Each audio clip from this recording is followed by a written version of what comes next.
नमस्कार, मैं रविश कुमार। आप देख रहे हैं देश की बात।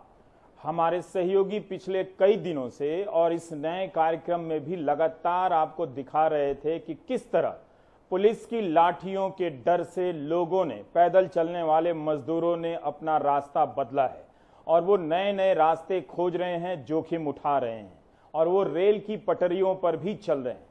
ये तस्वीर हम लगातार कई दिनों से दिखा रहे हैं। काफी थी कि रेलवे का प्रशासन और मंत्री तक ये बात सीधे सीधे पहुंच जाती कि रेल पर पटरियों पर चलने वाले लोगों की जिंदगी कभी भी खतरे में पड़ सकती है, मगर उसकी परवाह नहीं की गई। जब मौत की खबर आई कि जालना से औरंगाबाद के बीच 36 किलोमीटर पैदल चलने के बाद जब मजदूर थककर पटरियों पर सो गए तो इतनी गहरी नींद आ गई कि उठ नहीं सके और अच्छी खासी आवाज करते हुए, गड़गड़ाते हुए जाने वाली मालगाड़ी उनके ऊपर से गुजर गई और वो मर गए।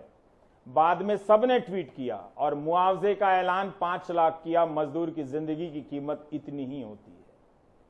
अगर प्रशासन या व्यवस्थाएं पहले से सतर्क हो गई होती, देश की बात ही देख ली होती, तो उन्हें ये बात समझ में आ जाती कि मजदूरों ने एक नया खतरनाक रास्ता चुना है जिस पर हमें सावधानी बरतने की जरूरत है। मगर अफसोस, सावधानी के नाम पर उन्हें एक ही बात आती है। अगर वो हाईवे से जा रहे हैं तो बैरिकेड लगा दो, पुलिस लगा दो। अगर अब उन्हें पता चल गया कि मजदूर रेल की पटरियों से जा रहे हैं तो पुलिस लगा दो। हम सब की बेरुखी एक दिन हम सब पर भी भारी पड़ने वाली है। मैं ये बार बार आपको बता रहा हूं कि इतनी भी बेरुखी ठीक नहीं कि अपने ही देश के मजदूर, नागरिक इस तरह से जलावतन कर दिए गए हैं, जो पसीने से, जो गर्मी में तपते हुए नंगे पांव पटरियों पर, घास नहीं होती है, वहां छोटी छोटी गिट्टियां होती हैं जो तेज धूप में तपती हैं और तलवे में चुभती हैं, और हम देखते रहे लेकिन कुछ नहीं बोला लोगों ने। लोग चुपचाप बैठे रहे और सरकारों को भी लगा कि जनता हमारी वाहवाही में मगन है और मजदूरों की जिंदगी की कीमत किसी को नहीं है।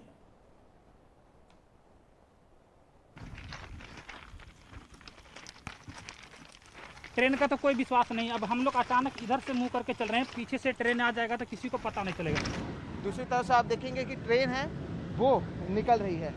औरंगाबाद में हम सबने देखा कि क्या हुआ। क्या करेंगे सर, मजबूरी है, घर तो जाना ही पड़ेगा। भाई पानी पियो, आराम करो, फिर निकलो। यहाँ से कितना दूर है आपको पता है? कहाँ तक जाना है, कितना किलोमीटर है, कैसे चल रहे हो आप लोग? अभी देखो साहब, हम लोग को जितना होता है उतना जा रहा है। देखिए कितना बड़ा बड़ा फोड़ा पड़ा है, कैसा चलूँ? चल चल कर कैसे आ रहा हूँ। ना खाने का उपाय चल रहा है, ना रहने का साधन है। खाली बोल रहा है स्पेशल ट्रेन भेजेगा, स्पेशल ट्रेन भेजेगा, बस भेजेगा। यहाँ पे तो कोई नहीं दे रहा, पैसे कौड़ी कुछ भी नहीं दे रहा। पुलिस वाले जो है ना हम लोगों पर डंडे बरसा रहे हैं। खतरा है सर, लेकिन हाईवे पे जाकर पकड़ ले रहे हैं, मारपीट कर रहे हैं। तो हम लोग का डर है कि इधर पटरी से जाए तो इधर से धक्के है, डरे है, उधर भी जाओ तो डरे है। इधरों में तो हम लोग गरीब आदमी को बचना है नहीं। इस वजह से हम लोग जो पटरी मिला है सीधा, तो हम लोग सीधा ही चले। मजबूरी है, घर तो जाना ही पड़ेगा। मंत्री और रेल प्रशासन भले ही ट्वीट करके भूल गए होंगे कि अब मीडिया का ध्यान इस तरफ नहीं है, मगर ये स्टोरी दिखाने का मतलब यही है कि उनके ट्वीट करने के बाद भी हजारों की संख्या में लोग इन पटरियों पर चल रहे हैं। सोहित मिश्रा महाराष्ट्र में और सौरभ पश्चिम उत्तर प्रदेश की रेल की पटरियों पर जाकर देख आए हैं, लोगों से मिल आए हैं। सोहित, मैं यही जानना चाहता हूं कि क्या किसी तरह की आज आपने कोई बदलाव देखा, और जो आप लोगों से बात कर रहे हैं, क्या समझ में आ रहा कि इन लोगों ने रेल की पटरियों का रास्ता क्यों चुना, खासकर ऐसे वक्त में कि ठीक है कि पहले कुछ दिनों तक रेल नहीं चल रही थी, मगर अब तो मजदूरों को ले जाने वाली ही कई सारी सैकड़ों की संख्या में ट्रेनें, रेल लाइनें चल रही हैं।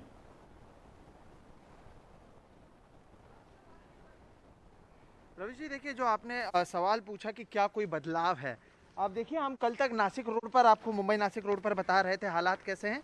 अब हम आपको बता रहे हैं मुलुंड के पास में, मुलुंड थाने के बीच में। आप देखिए जिस तरह से सड़क पर लोग आपको नजर आते हैं चलते हुए, उसी तरह से इन पटरियों पर लोग नजर आ रहे हैं। दाहिने तरफ आप देखिए रवि जी, दाहिने तरफ वो लोग हैं जो लगातार कई समय से चलते आ रहे थे। यहाँ पर भी पटरी पर भी कुछ लोगों ने यहाँ पर खाने पीने की व्यवस्था की है, पानी की व्यवस्था की है। तो ये लोग आए हुए हैं, पानी पी रहे हैं और यहीं से जो है अब पटरी पकड़ कर जा रहे हैं। जो आपने कहा कि आखिर ये लोग सड़क से क्यों नहीं जा रहे हैं, पटरी पर से क्यों जा रहे हैं, हम इन लोगों से खुद से पूछते हैं कि आप लोग अगर बताएं, आप लोग पहले सड़क से जाते होंगे, आप पटरी पर से जा रहे हैं, इस तरफ अगर घूम जाए तो पटरी से क्यों जा रहे हैं आप लोग? पुलिस वाले रोकते हैं उधर। पुलिस वाले रोकते हैं। कहाँ से निकले हैं आप? हम लोग साकी नाका से। साकी नाका से। कितने बजे निकले होंगे? सुबह में। अच्छा, तो ये पटरी पर जब आप चलते हैं तो यहाँ पर तो जैसे रोड तो प्लेन होता है, यहाँ पर पत्थर होते हैं, डगमगाते होंगे पैर, तो किस तरीके की परेशानी हो रही है? परेशानी हो रहा है, लेकिन क्या करें, चल रहे हैं। चल रहे हैं। अच्छा, तो सड़क पर क्या पुलिस आप लोगों को सता रही है, रुका रही है? नहीं, आगे जाने से मना कर रहा है। अच्छा, बोल रहा है घर पे जाओ। हाँ, तो अभी कहाँ जाना है आपको? हम लोग आगे स्टेशन पे जा रहे हैं और फिर उसके बाद जी घर पे जाएंगे। सौरभ, अच्छा, तो रवि जी देखिए, सबको घर जाना है, ये कुछ मजदूर हैं वो भी चलते हुए जा रहे हैं। आप लोग कहाँ पर जा रहे हैं और कहाँ से निकले? सोहित में अब साकी नाका से निकले और कहाँ जाना है? थाना। हाँ, थाना। थाने। जी जी रवि जी। जी, आप तो देख ही रहे हैं कि साकी नाका से थाने की तरफ जा रहे हैं, तो काफी दूरी लोग तय कर रहे हैं। सौरभ हमारे साथ हैं। सौरभ, आप बता सकते हैं कि आपने जिन मजदूरों से बात की है, क्या उन्हें इस बात की उन तक ये सूचना पहुंची है कि महाराष्ट्र में 16 मजदूर मालगाड़ी से कटकर मर गए हैं, और वो क्यों? आपको क्या समझ में आ रहा है कि ये मजदूर यहाँ पर महाराष्ट्र से, क्या कोई अलग कारण आपको दिखता है इनके रेल की पटरियों पर चलने के लिए? बिल्कुल रवि जी, आपको बताएं तो जैसे सोहित बता रहे हैं महाराष्ट्र बम्बई की कहानी, यहाँ पर हम लोग गौतम बुद्ध नगर के ग्रेटर नोएडा के दादरी में, और यहाँ देखेंगे तमाम प्रवासी मजदूर पीछे दिखेंगे आपको। और ये देखिए हमारे साथ में ये हैं, और ये पैदल चल के आज़ादपुर से आ रहे हैं, आज़ादपुर मंडी से आ रहे हैं और फैजाबाद तक जाएंगे, बस्ती तक जाएंगे, लगभग 600 किलोमीटर की यात्रा करेंगे। और सुबह चले थे, आप देखिए चप्पल इनकी पैर में और गिट्टियां देखिए।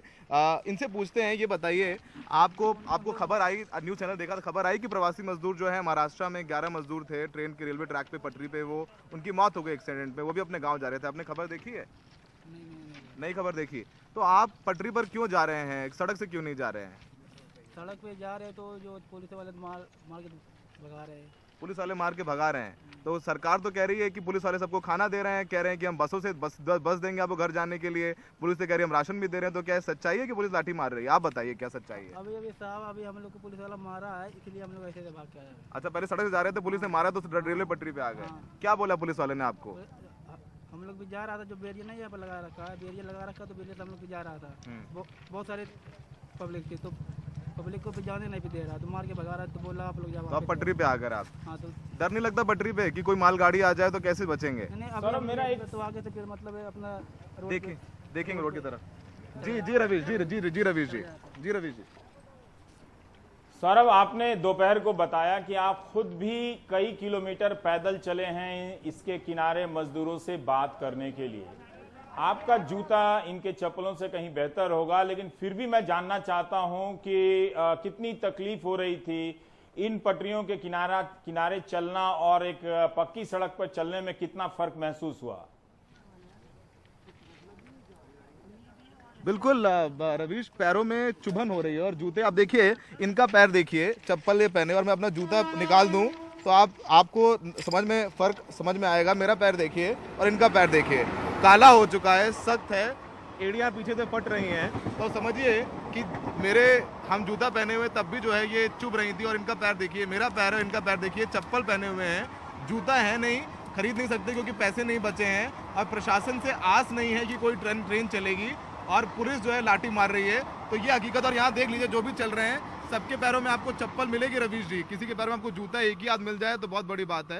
ये सब चप्पल पहने हुए, देखिए सब चप्पल पहने हुए हैं, और इन्हीं गिट्टियों पर, इन्हीं तपती रेल की पटरियों पर चल रहे हैं, क्योंकि सड़क पर जा रहे हैं तो पुलिस मार रही है, और कोई उम्मीद नहीं है प्रशासन से कि उनको कोई ट्रेन मिल जाएगी तो पहुंच जाएंगे अपने घर। कह रहे हैं चलते जा रहे हैं, कटिहार लगभग 1300 किलोमीटर चल के जा रहे हैं लोग, गोंडा 900 किलोमीटर चल के जा रहे हैं लोग, 2 दिन पहले चले थे। आप लोगों को अगर भूख लगती है तो क्या करते हैं लोग? मदद करते हैं? पानी वगैरह का इंतजाम कैसे करते हैं अपने लिए? नहीं, पानी वगैरह तो बीच में मिल जाता है, हमको सब कुछ मिल जाता है। खाने वाने को तो कोई मतलब जैसे मददगार बंदा होता है दे देता है, लोग दे देते हैं आकर लोग दे देते हैं, ऐसी कोई बात नहीं है। लेकिन जैसे जब पुलिस सामने आती है तो कहती है जहाँ से आए हो वहीं रिटर्न जाओ, आगे नहीं जाना। ऐसा क्या हो गया जो अब यहाँ छोड़ के जा रहे हैं आप अपने गाँव? अरे जाने का तो हमारा भी मन नहीं करता, हमें भी कमाने का शौक है, परिवार जिलाने का शौक है, लेकिन हम क्या करें, मजबूर हैं। अब बताओ, हम 6 घंटे अगर लाइन में लग के चावल दाल, थोड़ा सा चावल दाल, भरपेट खाना ना पाए, उसका फायदा क्या है? 6 घंटे हम लाइन में लग के। आपको लगता नहीं ट्रेन चल रही है तो आपको लगता नहीं कि आपको ट्रेन मिल जाएगी, आपको पहुंचाएगी सरकार पे विश्वास नहीं है आपको? सरकार पे हमें क्यों विश्वास नहीं है? सरकार पे विश्वास है, लेकिन हमने मजबूरी परिस्थितियां देख के हमने ऐसा कदम उठाया है। परिस्थितियां देख के तो लग रहा है हाल फिलहाल में कोई ट्रेन नहीं मिल पाई। हमको ऐसा लग रहा था कि मतलब आगे आने वाले समय में ट्रेन नहीं चलेगी, ये भी हो सकता है। कई बार हम गांव में फार्मों में भी डाला कि ट्रेन चल जाएगी, लेकिन दिल्ली से कोई भी ट्रेन ना निकली, ना बस निकला, तो आप पैदल चल पड़े। हमने सोचा अपना मंजिल पैदल ही पार कर चुके, लेकिन अब हम सोहित के पास जाना चाहते हैं। जी रवि जी, पुलिस रास्ते में रोक रही है।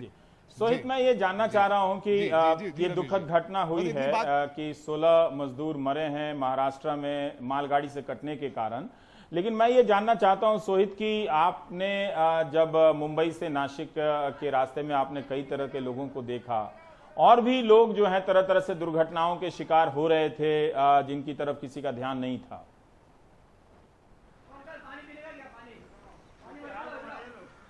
बिल्कुल, देखिए रवि जी, लगातार ध्यान यहाँ पर भी नहीं दिया जा रहा है। पहले पुलिस मुंबई नासिक रोड पर लोगों को भगा रही थी, अब यहाँ से आप देखेंगे कि ये मजदूर भाग रहे हैं।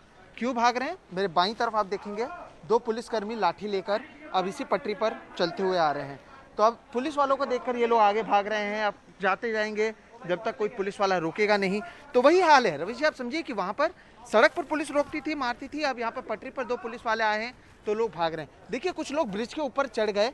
अगर मैं आपको दिखाने की कोशिश करूं, ये लोग अभी अंदर ही थे पटरी के यहाँ पर, लेकिन पुलिस वालों को देखकर अब ये ब्रिज के दूसरी तरफ चले गए। यहाँ से भी लोग जो हैं वो लगातार जाते हुए नजर आ रहे हैं। तो ये ज़मीनी हकीकत है कि पुलिस वाले सड़क हो या फिर पटरी हो, हर जगह पर मजदूरों को भगाने के काम में लगे हुए हैं। अच्छा, एक दूसरी चीज़ रवि जी जो हमने देखा, यहाँ पर कुछ लोग जो यहाँ पर ये खुद मजदूर हैं, आसपास में रहते हैं, वो इन लोगों की मदद कर रहे हैं, कोई और नहीं आया, यानी मजदूर ही मजदूर की मदद कर रहा है। आप लोग, मैं देख रहा हूँ, दोपहर को भी देख रहा था, कितने दिन से आप लोग मदद कर रहे हैं, क्या कर रहे हैं? कितने दिन से आप लोग मदद कर? हम लोग कल से ही देख रहा है, ऐसे कल से आज से पूरा दिन हम लोग मदद कर रहे हैं। आदमी लोग वैसे पानी के लिए तरस रहा था, हमने सोचा आज वैसे ही एक दूसरे की हेल्प तो करना ही चाहिए। तो हम लोग खुद अपने गांव जाने के लिए पैसे जो थे वो पैसे का खुद हम लोग इधर इस्तेमाल कर रहे हैं, फिर बाद में देखा जाएगा। आदमी लोग रहेगा तो अपना मना तो इतना तो करता है, एक दूसरे का हेल्प करने के लिए हम लोग का फर्ज बनता है। बिल्कुल रवि जी, देखिए ये लोग बिस्किट और पानी मांग रहे थे, लेकिन अब क्योंकि पुलिस प्रशासन ने कहा है कि आप यहाँ से चले जाएं, तो अब ये जो लोग मदद कर रहे थे, और मजदूर तो खैर भाग ही गए हैं, जो लोग मदद कर रहे थे अब उन्हें भी यहाँ से भेजा जा रहा है। तो अब जब हादसा हो गया उसके बाद पुलिस प्रशासन यहाँ पर जरूर पहुंची हुई है। आपसे एक चीज और जानना चाहेंगे, कितने दिन से ऐसे लोग मजदूर चलते हुए जा रहे हैं? लगभग जब से लॉकडाउन हुआ उसके 1 महीने के बाद ज्यादातर ऐसे यात्री इधर से जाने लगे। हम लोग डेली इधर कंटिन्यू बैठते हैं, लेकिन कल से इधर ज्यादा ही कुछ। दिन में कितने लोग जाते हैं? आज के दिन में बता रहा हूँ कम से कम 4000 आदमी। जी सर, मैं बिल्कुल कोऑपरेट कर रहा हूँ, आपकी हर बात समझ रहा हूँ, लेकिन सर जो मजदूर हैं वो भी तो लगातार चल रहे हैं, तो उनकी भी तो हकीकत बतानी है ना सर। सर लेकिन आप गलत जगह पे इंटरव्यू ले रहे हैं ऐसा नहीं सर, लेकिन गलत जगह पे लोग चल रहे हैं सर, उनके लिए कुछ किया नहीं है सर। आपकी बात सही है, गलत जगह पे, इसलिए तो हम लोग आए ना अभी। और आप तो इन्हें भगा देंगे, फिर इसके बाद ये कहाँ जाएंगे? यहाँ पे भगाएंगे तो हम लोग, जो हम लोग को ऑफिसर्स बताएंगे वही हम लोग करेंगे। बिल्कुल नहीं, मैं आपकी हर एक बात समझता हूँ। रवि जी देखिए, जो पुलिस प्रशासन की ओर से कहा जा रहा है ट्रैक पे नहीं रुकने देना है बस। जी, तो आपको बस इतना कहा है कि ट्रैक पर नहीं रुकने दिया जा रहा है, अपने अपने घर वापस भेज दिया जाए बाय रोड। क्या खाने पीने के लिए क्या कोई और व्यवस्था रेलवे की ओर से की जा रही है? वो मुझे मालूम नहीं, वो आपको नहीं पता, बस आपको बोला गया कि ट्रैक पर नहीं रुकना है। तो रवि जी देखिए, ये बोल जी नहीं सर, ये लाइव जा रहा है सर, ये टीवी पर जा रहा है, लाइव है। नहीं, मैं आपको बस वही बता रहा हूँ, प्लीज रिक्वेस्ट है। नहीं, हम जा रहे हैं यहाँ से सर, लेकिन हर आप लोग सही का चौथा खंभा हो जी, सही, आप लोग पब्लिक को हिला रहे हो सर, और हमारा काम ही सच्चाई दिखाना है। आप सच्चाई नहीं दिखा, बिल्कुल दिखा रहे हैं सर। आपने कहा नहीं, बिल्कुल नहीं, आपने कहा कि ये लोगों को ट्रैक से हटाना, और आप वही कर रहे हैं। गलत बात है, आपको इधर उनको समझाना चाहिए कि ऐसे मत जाओ करके। और क्या कहें सर, ये कह रहे हैं यहाँ पे खाने पीने की व्यवस्था नहीं है, सड़क पर पुलिस। इनको आपने नहीं डिस्कस करना है ना, आपको इनको बताना है कि ये गलत जगह है, आपको नहीं जाना है। कितना लोगों के आदमी, कितना पुलिस वाले आपको मालूम है जी। नहीं मैं आप आपको देखिए सब मालूम मेरे है, को आप पुलिस सब चीज़ से प्रशासन सर मैं जानकारी पुलिस रखते हैं। प्रशासन से मेरी आप कंप्लेन सब नहीं तो है। पत्रकारिता हमारी सिखा रहे हैं शिकायत सोहित है आपको। सरकार से, हमारी तो आप- शिकायत है उन लोगों आपने से। ये तो शिकायत की सिखा सरकार से रहे और ये हैं। क्या कर दिया? बिल्कुल सर, देखिए हम क्या भी कर हर दिया रोज आपने? कर सर आप बताइए ये सड़क पर अभी भी एक आदमी कह रहा है कि 4,000 लोग यहाँ आपकी से गए जवाबदारी थी हैं। कि आप यहाँ से बाहर जाओ, ये गलत जगह है। सर सुनिए, ये आज सही है। आज सुबह से मैं आपको आपने कहता अपनी हूँ जवाबदारी पूरी सर, की। ये आज गलत सुबह से जगह, मैं आपको कमाल है। मैं यहाँ पर अपनी हूँ। जवाबदारी पूरी की। बिल्कुल सर, कमाल हजारों है। की तादाद में मैंने आज सुबह से देखा जब हुआ है। इन्हें लगा कि लाइव हो रहा है, देश की बात में बात सर, हो रही आप भी है, तो तो इंसान हैं, इन्हें तो कोई आप बताइए, अगर ऊपर कोई से दूसरा अफसर है, भेजा होगा कि हटाओ। सवाल है कि आप कहां कहां से किसको किसको आज सुबह हटाएंगे। 16 लोगों की मौत यही हुई। बात है कि इस आप कोविड-19 बताइए के दौर कि में कितने लोगों का इतनी बताइए, तरह से 4,000 सेंसर लोगों के की लिए जा रही है खाने के लिए सूचनाओं को कि लोगों तक पहुंच नहीं रही। रोक तो सकते ना कि नहीं जाओ। हजारों लोग इस रेलगाड़ी की पटरी के लाइन से गए हैं। हम 3 दिनों से कह रहे हैं कि ये सुरक्षित नहीं है, और आज भी शुरू में हमने कहा कि ये जान जोखिम में डालकर जा रहे हैं। प्रशासन ने ध्यान नहीं दिया, रेल प्रशासन ने, और आज भी नहीं दिया। जब सोहित मिश्र वहां पर रिपोर्टिंग कर रहे हैं तो इन्हें तकलीफ हो गई, और ये कह रहे हैं कि आप बताओ, लोगों को जागरूक करो। ये खुद क्या कर रहे हैं? आपकी कोई गलती नहीं है, लेकिन ये हमारे खुद क्या सवाल कर रहे हैं? ये इससे क्या हो रहा है, इससे क्या हो रहा है, आप पॉइंट आउट कर रहे हैं हमको। नहीं आपसे इससे पॉइंट क्या आउट हो नहीं है रहा सर। देखिए मैं आपको कहता हूँ, आज सुबह से गलत मैंने हो यहाँ रहा से है सर। सैकड़ों लोगों को ये देखा है जो सर। आप कर रहे हैं, ये गलत बिल्कुल कर रहे गलत हैं। नहीं सर, हम बिल्कुल दिन भर गलत देख है रहे हैं, ये। लोगों की मदद भी कर रहे हैं। नहीं, ऐसा नहीं है नहीं, कि ये केवल गलत नहीं कर रहे। मदद है, ये यहाँ पे जो मदद लोग गलत है। सर बिस्किट पानी दे रहे हैं, ये लोगों के पास गलत है। खाना नहीं है यहाँ पे। ये गलत है, ये मैं जगह आपको नहीं है। आप चलिए मैं आपको आप लोगों को खाना बताता हूँ, पीना- 3-3 दिन से खाना नहीं पीना खा रहे देके लोग। जाके मरो बोल रहे हो। कोई खाने का तो सर यहाँ पे भी तो मर ही रहे हैं, गलत है इसलिए ना। जा रहे हैं। अगर उनके पास खाना पीना होता तो वो जाते वो क्या इधर सर? आप उनको बोलना है ना, आप बाहर जाओ करके। और बाहर पुलिस यहाँ मार पे के जान भगा रही है की सर, रिस्क है। बाहर भी पुलिस मार के भगा रही तो है। यहाँ मैं पे आपको मरो बता आके। सर, मुंबई नासिक रोड पर कल एक आदमी चलते चलते मर चुका है। परसों बहुत एक आदमी का मर चुके सर फट गया है, उसका कुछ बहुत नहीं हो मर रहा चुके है। हैं। तो सर जवाबदारी बनती है कि नहीं, वही हम दिखा रहे हैं। हमने आपसे सवाल पर्सनली नहीं, मेरा सवाल सरकार से है, प्रशासन से है, केंद्र और राज्य तो सरकार ये से है। जगह पे खड़ा रह के सवाल नहीं पूछना सर है लोग ये जगह पे खाना खा रहे हैं, लोग ये जगह से तो चल आपको रहे हैं उनको सर। बाहर लेके जाना है और सर। मैं आपके कितने पास लोगों को बाहर लेके authority है, जाऊं? आप उतना मेरे पास अथॉरिटी है रिस्पॉन्सिबल सर, मेरे पास कब से अथॉरिटी है?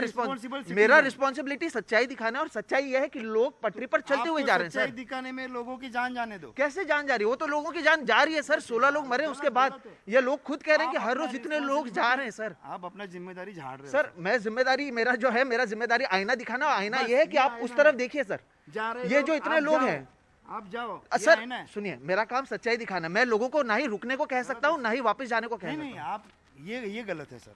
तो फिर आप किसी और से एक्सपेक्ट भी नहीं, मत करो कि रुकने मेरा को काम है बताना कि लोगों के पास खाना नहीं है सर। यहाँ से जाना डेंजर है सर यहाँ हम से हर बाहर किसी से जाओ। पूछ रहे हैं कि यहाँ पे खतरा है, आपको पता है, तो आप क्यों जा रहे हैं? लोग कह रहे हैं कि लोग पूछ लीजिए आप सर, आप लाइव देख लीजिए। आप देखिए ये लोग तो मदद कर रहे हैं, आप इनको कह रहे हैं कि यहाँ से बाहर चले। अरे यार उनके भी लाइफ है ना, वो मदद कर रहे हैं, वो नहीं जिएंगे तो उनका भी लाइफ है ना। सर वो खुद मजदूर हैं, वो खुद अपने जाने का इंतजार कर रहे हैं, जितना पैसा है उतने में मदद कर रहे हैं। तो रवि जी आप देख रहे हैं कि यहाँ पर हालात क्या हैं। अब बताया जा रहा है कि हम किस तरीके से रिस्पॉन्सिबिलिटी नहीं कर रहे। सर हम जा रहे हैं, नहीं मैं खुद कह रहा हूँ कि मैं कह रहा हूँ सर, ये लाइव टीवी में आपका सब देख रहे हैं देश भर में, और मैं सिर्फ कह रहा हूँ कि मैं आपको सच्चाई दिखा रहा हूँ। बिल्कुल मैं भी रिक्वेस्ट कर रहा हूँ, मैं आपके हर एक बात मान रहा हूँ। मैं निकल रहा हूँ सर, मैं यहाँ से बाहर जा रहा हूँ। आप मजदूर वैसे भी चले गए, हम भी जाएंगे सर, बिल्कुल जा रहे हैं। लेकिन अभी नहीं इधर जी रवि जी, अभी कंटिन्यू नहीं करना है सर, प्लीज। आप देख रहे हैं कि किस तरह से सर, आप- सोहित ने आप- जब आप हकीकत रोक कैमरा दिखाने रोक का सकते हैं, प्रयास या फिर किया मैं 2 मिनट तो में उसे अपने आप रोकने का की कोशिश की जाने लगी। जिस तरफ मजदूर जा रहे थे उस तरफ ध्यान नहीं था, लेकिन कैमरा लेकर दिखा रहा था। अगर यही बात जो हम पिछले 2 दिनों से देश की बात में दिखा रहे हैं कि मजदूर रेल की पटरियों पर चल रहे हैं, और इस तरह के अफसर लोगों ने देख ली होती, A grade, B grade, C grade, D grade, जितने भी ग्रेड के अफसर हैं रेलवे बोर्ड से लेके नीचे तक और उसके ऊपर मंत्री तक, तो 16 मजदूरों की जान नहीं जाती। अब चूंकि पता है कि मजदूरों में ये सूचना जाएगी तो उन्हें ये बात पसंद नहीं आएगी कि उनके साथी इस तरह से कटकर मरे हैं, तो इस सच्चाई को दिखाने से के लिए किस तरह से रोका गया। सोहित मिश्र ने शालीनता के साथ अपना पक्ष रखा, अपनी बात रखी कि वो क्या, क्यों और किस लिए यहां पर रिपोर्टिंग करने के लिए आए हैं। और आपको सौरभ शुक्ल भी बता रहे थे कि किस तरह से कि मजदूरों को लाठियां मारी जा रही हैं, पुलिस मार रही है, यहां से मार रही है, वहां से मार रही है, वो यहां से भाग के यहां आ रहे हैं, यहां से भागकर वहां आ जा रहे हैं। उनके साथ बर्ताव आदर का नहीं हो रहा है। ये मत समझिए कि मजदूर हमारा न्यूज चैनल नहीं देख रहा है, उस तक भी सूचनाएं पहुंच रही हैं, और ये बात उससे खलनी नहीं चाहिए कि उसका आदर सिस्टम ने कुछ कम किया। जिस तरह से इसके साथ इस तरह के बर्ताव हो रही है, जो लोग कल को खाना पहुंचाने जा रहे हैं, अब क्या वो भी अपराधी साबित कर दिए जाएंगे कि आप रेलवे के किनारे जा रहे हैं लोगों को बिस्किट और पानी क्यों दे रहे हैं? इसलिए कि यह सच्चाई किसी को चुभ जाएगी। जो आईटी सेल ने मेहनत से तैयारी की थी, वो सच्चाई कहीं मिट्टी में मिल जाएगी। इसके लिए क्या इसके लिए एक रिपोर्टर को रोका जा रहा है कि आप मत दिखाइए? ये सच्चाई ऐसी क्या सच्चाई है जिसके लिए उसको रोका जा रहा है? पूरी दुनिया जानती है, और दुनिया ना भी जानती हो तो इन लाखों मजदूरों को पता है जो वो पैदल चल रहे हैं और जिनके पांव में छाले पड़ रहे हैं, उनको तो ये सच्चाई मालूम है। उनको अपनी सच्चाई जानने के लिए कोई टीवी चैनल तो नहीं देखना होगा। क्या इस तरह से खबरों का प्रसारण रोका जाएगा? तो कितना झूठ लेकर आप अपने आसपास जमा करेंगे और उस झूठ के सहारे जिंदा रहेंगे? एक दिन यह झूठ आपके भीतर बीमारी पैदा कर देगा, और यह महामारी है झूठ। इसीलिए हमने शुरू किया था कि ठीक है, शाम के वक्त बात करते हैं कि लोगों की बात, देश गांव की बात हो क्यों नहीं रही है। अगर यहां से मिडिल क्लास का लोग जा रहा होता तो पुलिस के अफसर इस तरह से रिपोर्टर को नहीं रोकते, क्योंकि उनके हाथों में सुंदर सुंदर अंग्रेजी और हिंदी में लिखे हुए नारे और स्लोगन होते, और वो सब ट्वीट किए जाने लायक सामग्रियां होती। लेकिन ये मजदूर हैं, पुलिस की एक लाठी देखी, पुलिस वाला देखा तो भागना शुरू कर दिए। लेकिन वो कहां कहां से भागेंगे? वो ना भागें, एक सम्मान के साथ अपने घर जाएं या अपने घर में रहें, ये देखने की जवाबदारी किसकी है? क्या 16 लोगों के मर जाने के बाद, ट्वीट कर देने के बाद ये जवाबदारी खत्म हो जाती है? आप सुनिए इस मजदूर को, और ब्रेक के बाद लौटता हूं तो फिर मैं बात करता हूं। मजदूरों को क्या दिक्कत हो रहा है? साहब तो बैठाया है, ले जाएंगे, पड़ रहा है कि किस तरह से मजदूर परेशान हैं और मजदूरों को दिक्कत हो रही है। सरकार को इस ओर ध्यान देना चाहिए कि जो दूर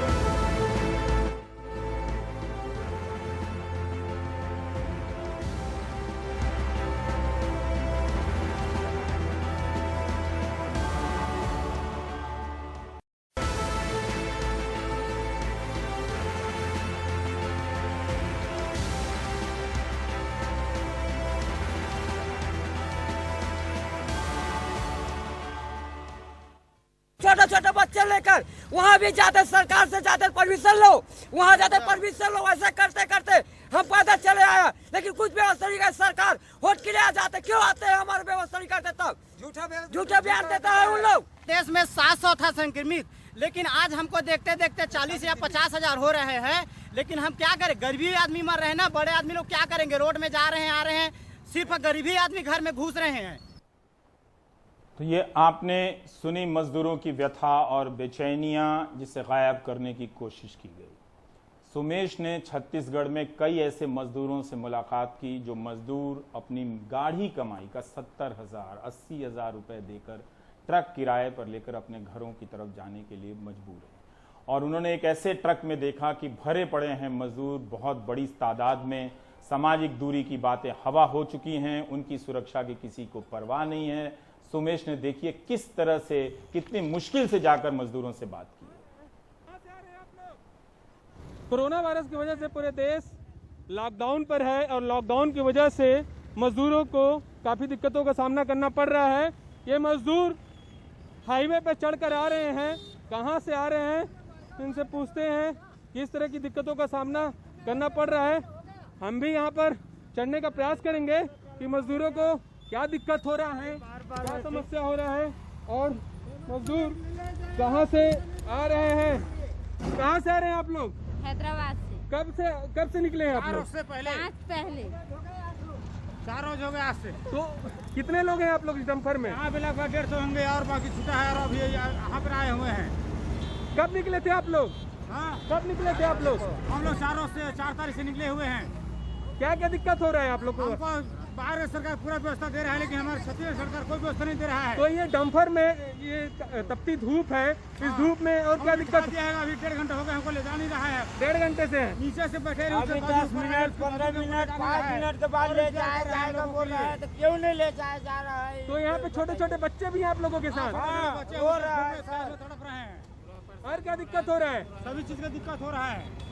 तो यहाँ पे छोटे छोटे बच्चे भी हैं जिनको काफ़ी दिक्कत हो रहा है।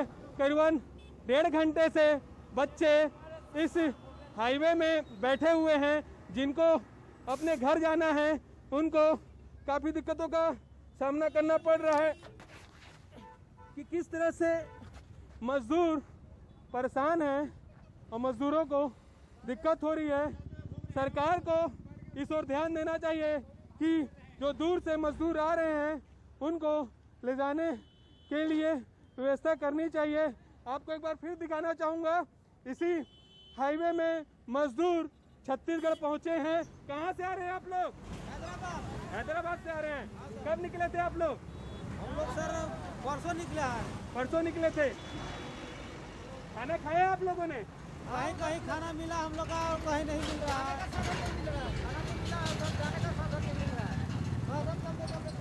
तो सभी की समस्या साफ तौर पे बता रहे हैं मजदूर कि मजदूरों को किस तरह से दिक्कत हो रही है। मजदूर परेशान हैं, उनको घर जाना है। सरकार को इस ओर ध्यान देना चाहिए कि मजदूर किसी तरह से अपने घर पहुंच सके।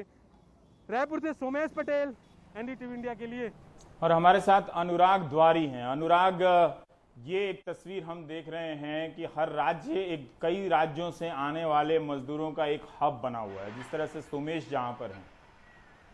पर आप बता रहे थे कि राज्यों के भीतर भी पलायन हो रहा है मजदूरों का। क्या उनका कोई ध्यान रखा जा रहा है? बिल्कुल नहीं रवीश जी, और अगर ऐसा होता तो हमने जो तस्वीरें ली आज यहाँ भोपाल से छिंदवाड़ा के लिए लोग जा रहे हैं, लगभग 300-350 किलोमीटर है। सुबह 4 बजे से निकले थे, 1 बजे के आसपास 11 मील करके एक जगह है, वहां पर हमने उनको पकड़ा और उनसे बात करने की कोशिश की, उन्हें रोका। वहां तब तक उन्होंने कुछ खाना भी नहीं खाया था, थोड़ी पूरी सब्जी कुछ स्वयंसेवी संगठन थे उन्होंने उनको दिया है। सोमेश की बात बिल्कुल सही है, क्योंकि सिर्फ छत्तीसगढ़ ही नहीं, मध्य प्रदेश में भी हमने कहानियां दिखाई थी कि कैसे गुजरात से सूरत से सतना तक जो 1100 किलोमीटर का सफर है, उसमें 4-4 हजार रुपए देकर के लोग आए हैं। और यही नहीं, सतना कलेक्टर ने साफ कैमरे पर ऑन रिकॉर्ड कहा कि उन्हें शक है कि गुजरात में पैसे लेकर के पास बनाए जा रहे हैं, क्योंकि उस पास में ना तो कोई नंबर है, ना उनको किसी तरह से वेबसाइट से वेरीफाई किया जा सकता है। और उनका शक है क्योंकि एक पास में अलग अलग दस्तखत हैं। तो इस तरह से जब एक राज्य से दूसरे राज्य की सीमा में लोग भेजे जाएंगे, उनका यह भी कहना था कि अगर कोई संक्रमित हुआ तो ऐसे में कॉन्टैक्ट ट्रेसिंग बहुत मुश्किल हो जाएगी, क्योंकि कहीं ना कहीं उनके बारे में कोई अता पता नहीं है। तो इस तरह की कुव्यवस्था हर जगह पर फैली हुई है। राज्य के अंदर जो माइग्रेशन हो रहा है, जो लोग एक जगह से दूसरी जगह जा रहे हैं, उसके बारे में भी राज्य सरकारों को कुछ सोचना होगा। और एक सबसे बड़ी बात मैं ध्यान दिलाना चाहता हूं कि मध्य प्रदेश सरकार ने यह दावा किया था कि हर जो बाहर मजदूर रह रहे हैं उनके खाते में 1000 रुपए उन्होंने ट्रांसफर कर दिए हैं। ये हवा में नहीं हुए होंगे। ऐसे में जो शहडोल में जिनकी आज मौत हुई है औरंगाबाद में, जो इन्हीं पटरियों के किनारे सोए होंगे और यही पटरी उन लोगों ने ही बिछाई होगी। और इसी पटरी में आप सोचिए, हम बचपन में इस पर सिक्का रखते थे और दूर से ट्रेन आती थी और हमको आवाज से समझ में आ जाता था ट्रेन आ रही है। आज जिन लोगों ने पटरी बिछाई, क्या वो इस पत्थर पर इतने बेसुध होकर मखमल के बिस्तर की तरह सो सकते थे अगर वो थके भूखे नहीं रहते? इतनी कुव्यवस्था फैली हुई है, सिर्फ कहने को बताया जा रहा है। और अगर उन लोगों के खाते में पैसे पहुंचाए गए तो किसने ट्रैक किया कि वो कब वहां से चले हैं, कहां तक पहुंचे हैं? क्या इस बारे में किसी की जानकारी, किसी की जिम्मेदारी नहीं थी? हर राज्य के लिए इन्होंने प्रिंसिपल सेक्रेटरी लेवल के अफसर बना दिए हैं। दीपाली रस्तोगी हैं जिन पर महाराष्ट्र का जिम्मा था, उनको फोन करो, कभी फोन नहीं उठाती हैं। तो फिर ऐसे में मोबाइल नंबर देने का और उन लोगों का नंबर देने का क्या मतलब है, जब आपके राज्य में 16-17 लोग इस तरह से पटरी किनारे मर जाते हैं, 3-3 साल से दूसरे राज्य में जाते हैं। उन राज्यों को बनाने के लिए उस राज्य की भी जिम्मेदारी थी, इस राज्य की भी जिम्मेदारी थी। यहां किसी की सरकार है, वहां किसी की सरकार है, लेकिन इसके बीच मजदूर हैं जो रोज मर रहे हैं। जी, तो अनुराग ने बताया किस तरह से सोहित का आपने देखा, सौरभ का देखा, अनुराग का देखा। हम एक बड़ा सा स्केल ले रहे हैं, इसमें सारा हिंदुस्तान भी नहीं है, लेकिन तब देखिए कि जो दावे किए जाते हैं, ट्विटर पे जो तस्वीरें भेजी जाती हैं, उनसे कितना कुछ अलग दिख रहा है। और हम 40-45 दिन आगे चले आए हैं तालाबंदी के। तालाबंदी के पहले सबने कहा कि योजनाएं नजर नहीं आ रही हैं, लेकिन अब तो इतने फीडबैक के बाद चीजें सुधर जानी चाहिए थी। लेकिन एक जो तरीका मजदूरों को ले जाने का बनाया गया है रजिस्ट्रेशन का, मुंबई से हम वो तरीके का दर्द बताएंगे पूजा भारद्वाज के साथ ब्रेक के बाद। फार्म में भी कुछ नहीं आ रही, 3 दिन से ऐसे लौट के जा रहा हूँ, गाज नहीं लिया जाए, गाज नहीं लिया जाएगा, इसलिए आ जाए।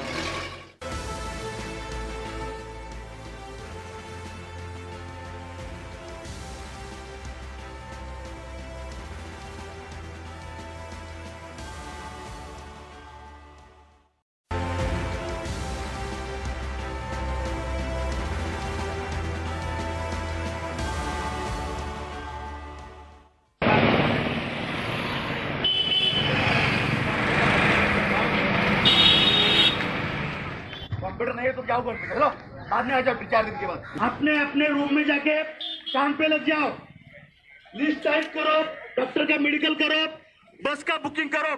यहाँ पे बस खड़ा रह के कुछ होने वाला नहीं है। मेहरबानी करके अपने अपने रूम में जाओ। देखो ये 6 तारीख का डेट का है, देखो ये 6 तारीख डेट का टोकन है। रोज आओ, रोज रिटर्न हो जाओ, रोज आओ, रोज रिटर्न जाओ। अभी इधर है कौन अपना? लगभग आज 3-4 दिन से लगातार हम लोग 3 बजे 4 बजे उठ के आके लाइन लगाते हैं और 9:30-10 बजे पुलिस वाले आके भगा देते हैं कि तुम लोग को टोकन आज नहीं मिलेगा। अरे तो आगे रहे, डिस्टेंस पता है क्या? हर पीछे 2 हाथ का डिस्टेंस चाहिए। चलो पीछे। फार्म भरा 50 रुपये इसका दिया और 500 रुपये मेडिकल का दिया। बोल रहे हैं अभी यूपी का टोकन नहीं मिल रहा है। यहाँ बैठ के कितना खाएंगे? 2 महीने तो बैठ के खा रहे हैं, कितना सेठ से कर्जा लेके खाते रहेंगे।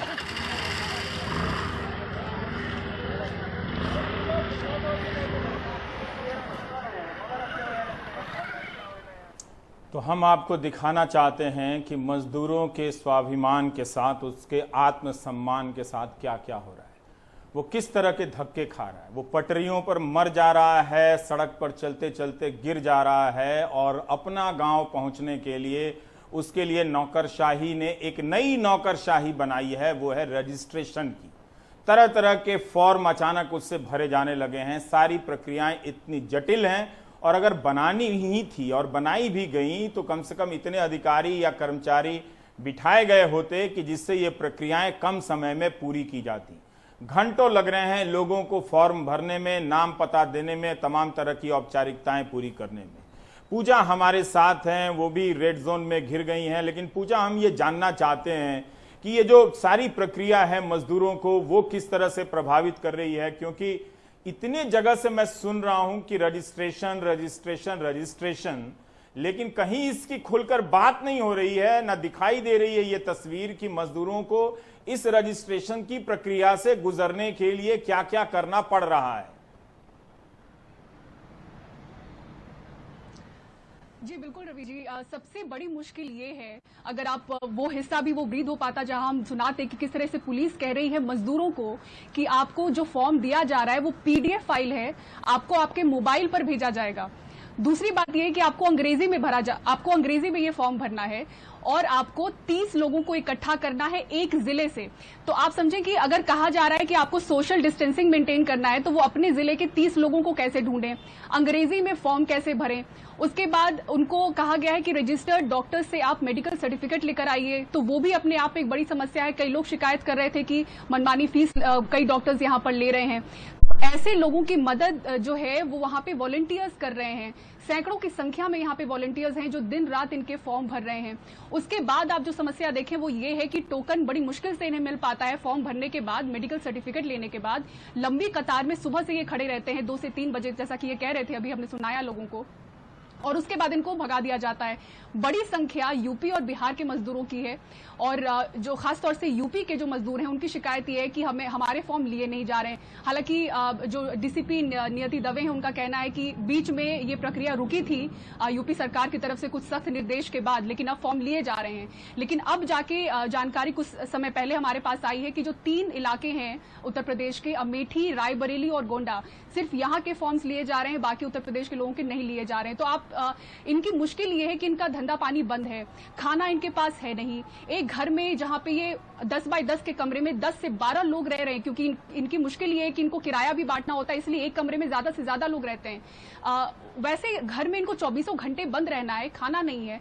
ऐसी मुश्किल में कोई भी यहाँ पर रहना नहीं चाह रहा है और यही वजह है कि गुजरात, राजस्थान, तमिलनाडु, अलग अलग राज्यों के लोग भी यहाँ पर रहने को तैयार नहीं है और लंबी लंबी कतार में खड़े रहते हैं कि उन्हें मौका मिले जाने के लिए। तो राजस्थान और गुजरात के जो कई लोग हैं यहाँ पर, वो अपना ग्रुप बनाकर खुद बस की व्यवस्था करके निकल। मुझे तो हैरानी है पूजा जी, पूजा मुझे तो हैरानी हुई है आपसे सुनकर कि फॉर्म अंग्रेजी में है, पीडीएफ फाइल दिया जा रहा है इन्हें। मैं ये जानना चाहता हूं कि फिर ये फॉर्म भर कैसे रहे हैं, किससे भरवा रहे हैं मजदूर? जी रवीश जी, मैंने वही कहा कि यहाँ पे एक बड़ी संख्या में वॉलंटियर्स हैं। शुरुआत से ही अगर आप देखें सैकड़ों की संख्या में वॉलंटियर्स हैं जो दिन रात मेहनत कर रहे हैं। इनको अब तक ये खाना खिला रहे थे, अब उनके पास ये डबल जिम्मेदारी है कि इनका फॉर्म भरना है।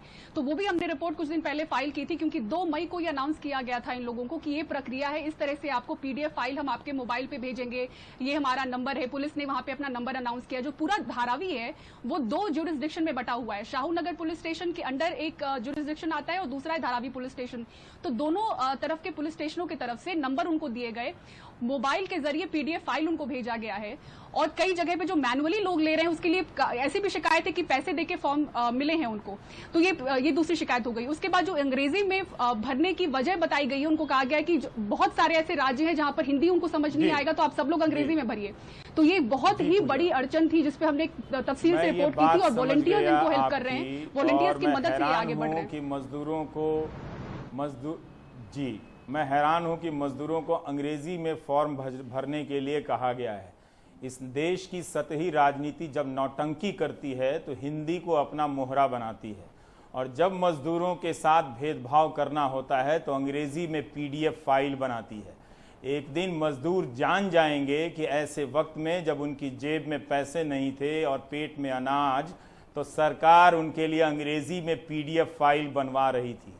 हकीकतें मीडिया की चौकी के नीचे छिपा देने से छिपती नहीं है, वो दिखती रहती हैं किसी ना किसी को।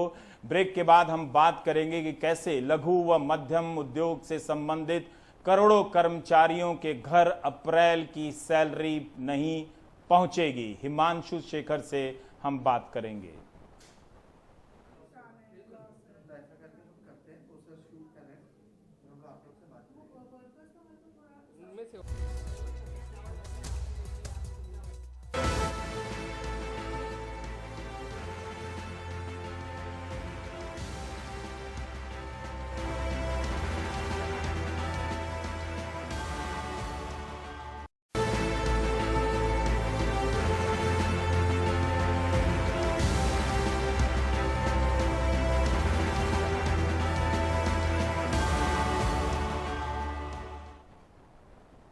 रोज नई नई चुनौतियां सामने आ रही हैं। अप्रैल का महीना बीता है, सैलरी का इंतजार हो रहा है, सैलरियां नहीं आ रही हैं तो आग भड़क रही है। कठुआ में एक टेक्सटाइल फैक्ट्री के बाहर मजदूर बेसब्र हो उठे और अपनी सैलरी मांगने के लिए हंगामा करने लगे। ये तस्वीरें अभी शुरू हो रही हैं, लेकिन करोड़ों मजदूर जहां काम करते हैं, लोग काम करते हैं, उनके यहाँ अप्रैल की सैलरी कम पहुंच रही है, कट-छट कर पहुंच रही है और बहुतों को कम मिल रही है। हिमांशु हमारे साथ हैं। हिमांशु, मैं आपको बताऊं तो 25 अप्रैल तक मुझे इक्का दुक्का कभी कभार मैसेजेस आए इनबॉक्स में कि उनकी नौकरी चली गई है और सैलरी नहीं मिल रही है। लेकिन पिछले 4-5 दिनों से मैं देख रहा हूं हिमांशु कि ऐसे मैसेजेस की संख्या बढ़ गई है कि MNC 2-2 हज़ार करोड़ की कंपनियां भी 40-40% सैलरी काट रही हैं और लोगों को निकाल रही हैं, कह रही हैं कि आज से आपका काम समाप्त हो रहा है।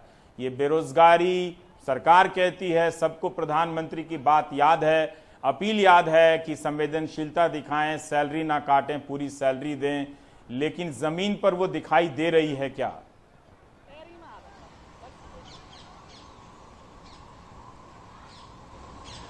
देखिए, एक बहुत बड़ा संकट है ये, और आपको याद होगा कि हमने इससे पहले रिपोर्ट भी किया है कि centre for monitoring Indian economy ने अपनी ताज़ा रिपोर्ट में ये कहा है कि इस संकट का सबसे बुरा असर जो छोटे व्यापारी हैं और जो वेज लेबरर्स हैं, दिहाड़ी मजदूर हैं, उन पर पड़ा है। और एक आकलन था centre for monitoring Indian economy का कि करीब 9 करोड़ ऐसे लोग हैं जो इस सेगमेंट में हैं, छोटे व्यापारी और जो वेज लेबरर्स हैं यानी दिहाड़ी मजदूर हैं, जिनकी नौकरी गई है अप्रैल में। यानी इतने लोगों की को नौकरी खोने का नुकसान हुआ है। जहां तक सैलरी नहीं दी गई है, एक अनुमान जो छोटे और लघु मध्यम उद्योगों का संघ है उसका एक असेसमेंट ये है कि करीब 12 करोड़ लोग हैं जो सैलरीड वर्कर्स हैं। छोटे छोटे उद्योगों में करीब 6.5 करोड़ देश में MSMEs हैं, जिनको छोटा लघु और मध्यम उद्योग के नाम से जाना जाता है। और इस सेक्टर में करीब 12 करोड़ मजदूर हैं जिनको सैलरी मिलती है, और इसमें से एक अनुमान है कि 8 से 10 करोड़ ऐसे मजदूर हैं जिनको अप्रैल की सैलरी अभी तक नहीं दी गई है। जी, तो हिमांशु की बात से, और अब तो सब कोई कह भी रहा है खुल के कि अब हम सैलरियां नहीं दे पाएंगे। ये पता नहीं चल रहा है सरकारों की तरफ से कि उन्होंने कितनी ऐसी कंपनियों के खिलाफ कार्रवाई की है। अगर ये बात बताई जाती तो लोगों में ये आश्वासन होता कि सरकार कम से कम कामगार लोगों के साथ है। मिडिल क्लास को बात अब चुभ रही है। ये आदेश पारित किया जाता है कि स्कूल फीस नहीं लेंगे, लेकिन चुपके चुपके जिलों से खबरें आते रहती हैं कि फीस ली जा रही है। ईएमआई की दिक्कतें हो रही हैं और सैलरी का नुकसान उनकी सामाजिक प्रतिष्ठा को भी ठेस पहुंचा रहा है। अगर जल्दी से हमने इस बारे में कोई व्यवस्थित ढांचा खड़ा नहीं किया तो आने वाले दिनों में इसी तरह से स्थितियां नियंत्रण के बाहर होती चली जाएंगी। इसलिए बहुत ज़रूरी है कि इस वक्त लोगों को मनोवैज्ञानिक राहत भी दी जाए और उनकी आर्थिक अवस्था का, आर्थिक शक्ति का भी ध्यान रखा जाए। तो देश की बात होती रहेगी सोमवार से शुक्रवार 6 से 7 इसी तेवर के साथ। न लाग न लपेट, सीधी सीधी बात होगी। यहाँ पर आप देख रहे थे देश की बात। एनडीटीवी इंडिया देखते रहिए, खबरों का यही एक अच्छा चैनल है। नमस्कार।